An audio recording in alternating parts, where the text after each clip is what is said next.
Well, it's bad enough when we have to bundle up just to stay warm against these frigid temperatures, but more and more are also suffering chills and a number of other symptoms because of a cold or the flu.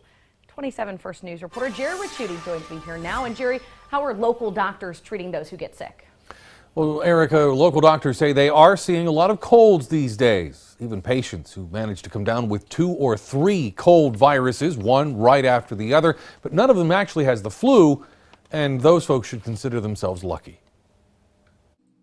Canfield physician Denise Bobovnik says she knows the flu season is upon us. She's seen 10 cases of it just in the last couple weeks. That's a lot. I would say there are some years I don't see 10 in a year. Doctors believe they're seeing a return of the strain known as H1N1, what so many were calling swine flu a few years ago, even though they say patients will often confuse a cold with the much nastier bug. As the general public doesn't understand how sick one can get from this. I mean, I finally realize now why in 1918 people died from the flu. Experts say the flu will often come with a high fever, telling me at that point it's time to stay home. If you're running a fever at all, the best thing to do is stay in. Just isolate yourself, keep away from the workforce, the school. While cold and flu season may boost the sales of antibacterial soaps and lotions, Dr. Albani thinks they may actually do more harm.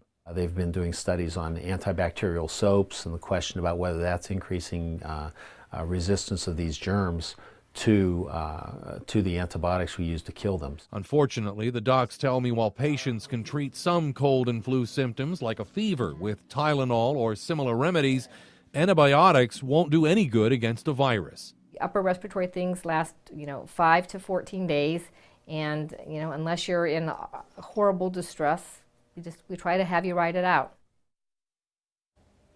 Dr. Albani thinks we could be continuing to see flu cases for another 4 to 6 weeks. That would take us into March.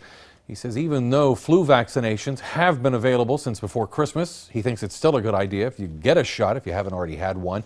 He's also recommending anyone over the age of 60 get a pneumonia shot too. Erica? All right, good idea to prevent those things. Thanks, Gerry.